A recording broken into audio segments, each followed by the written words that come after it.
সরকার সংবিধানে থাকা কোন আইনটাকে কি করে লাগু করতে চাইছে, কখন সেটা প্রয়োগ করতে চাইছে, তাই দেখে বোঝা যায় সরকার কোন দিকে যেতে চাইছে।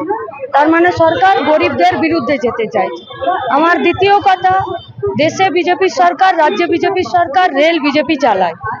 রেলকে এমনিতেই বেচে দেবার জন্য মনিটাইজেশন পাইপলাইনে তারা ভরে দিয়েছে। তারপরে বস্তি উচ্ছেদ এবং হকার উচ্ছেদের যে নোটিশ দিচ্ছে, সেখানে সুষ্ঠু সমাধানের রাস্তা খোলা আছে। বুলডোজার ঢুকিয়ে সন্ত্রাসের রাজনৈতিক পরিবেশ তৈরি করার যদি লক্ষ্য হয় বিজেপির, তাহলে ভুল করছে। দ্বিতীয় কথা, ডবল ইঞ্জিনের সরকার চলছে।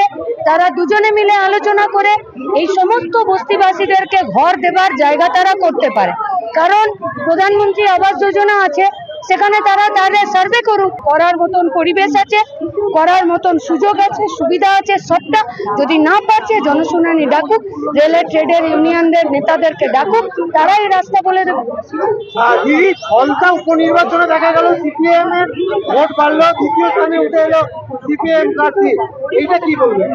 গোটা পশ্চিমবঙ্গে আপনি রেজাল্ট দেখুন, ভোটের পার্সেন্টেজে এরকম অনেক বিধানসভা আছে যে বিধানসভাগুলোতে সিপিআইএম দ্বিতীয় নম্বরেছে এবং ভোটের পার্সেন্টেজও বেড়েছে। আমরা আগেই বলেছি, তৃণমূলের সরকারের রাজনৈতিক পরিবেশে গুন্ডারাজ চলেছিল, সেই গুন্ডারাজের বিরুদ্ধে মানুষ ভোট দিয়েছে। তৃণমূলের প্রতি ঘৃণাতে, বিরক্তিতে, অশ্রদ্ধাতে এবং অপশাসনের বিরুদ্ধে মানুষ ভোট দিয়েছে। দেখা গেল আজকে আবার চতুর্থবারের জন্য পেট্রোল ডিজেলের দাম বাড়লো, এই নিয়ে কি বলবেন সরকার পরিবর্তনের পর?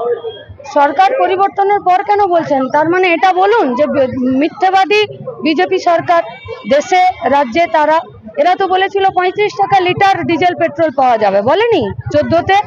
ওরা নিজেরা বলতে পারছিল না তো রামদেবকে মাইক হিসাবে ব্যবহার করেছিল। এখন সরে কেন যাচ্ছে? বহু জায়গায় এমন দেখা যাচ্ছে যেখানে কোনো রকম সরকারি নোটিশ নেই, কোনো রকম আইনি নোটিশ নেই, সেখানেও বুলডোজার চালিয়ে দিচ্ছে। বেআইনি কাজের হিসাব কখনো বেআইনি ভাবে হয় না, আর সবটাই তো পাবলিক রিলেটেড। তাহলে পাবলিক রিলেটেড বিষয়ে বুলডোজার পাঠাচ্ছে কেন? পাবলিক রিলেটেড বিষয়ে পাবলিক যারা আছে, তাদের মধ্যে যারা রিপ্রেজেন্টেটিভ আছে, তাদের সঙ্গে বসে কথা বলে মেটাতেই তো পারেন। তার মানে গোটা পশ্চিমবঙ্গে একটি ফিরে সন্ত্রাসের, ভয়ের এবং অস্থিরতার পরিবেশ তৈরি করতে চাইছে। যেটা তৃণমূল করেছিল এতদিন, সেটাই তো বিজেপি তাহলে একই করছে। এই রাস্তায় একটি সরকার চলছিল বলেই তো মানুষ সরকার পাল্টে দিয়েছে। একই রাস্তায় তাই যদি সবাই আবার নতুন সরকার চলে, তাহলে মানুষ সিদ্ধান্ত নিয়ে নেবে।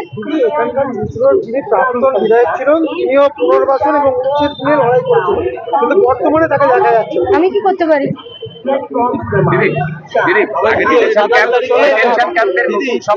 হোল্ডিং সেন্টার প্রত্যেক জেলা শাসকের কাছে অভিযোগও এসছে, বাংলাদেশি আর রোহিঙ্গা যারা আছে, মানে এখনো পর্যন্ত হিসেব রাখি বলবেন কারা থাকবে? তার মানে এটা স্পষ্ট করে বলুন না যে সিপিআইএমই একমাত্র ঠিক কথা বলেছিল যে এসআইআর এর মানে হলো ঘুরপথে এনআরসি কে কার্যকর করা। এইটা বলে দিন না, আপনার চ্যানেলে বলুন, বাকি চ্যানেলকে বলতে দিন। 27 তারিখ তো শেষ সীমা দিয়েছে, তাহলে কি উচ্ছেদ কি রোখা যাবে? আপনারা কি চান, মারামারি না পুনর্বাসন? আপনারা তো গণতন্ত্রের চতুর্থ স্তম্ভ, আপনারা জনমত তৈরি করুন না। ব্যান্ডেল স্টেশনে যাদেরকে হকারি করতে দেবে না, আর রেল বস্তিতে যাদেরকে উঠিয়ে দিচ্ছে, তারা তো শুধু এটা তাদের সমস্যা না, এটা তো গোটা পশ্চিমবঙ্গের সমস্যা। গোটা পশ্চিমবঙ্গের মানুষ এক জায়গায় আসুক, এসে এই সিদ্ধান্ত গ্রহণ করুক, আর সরকার পশ্চিমবঙ্গের মানুষের কাছে এই কথা শোনার এবং এই কথা জানার ব্যবস্থা করুক। যদি আন্দোলন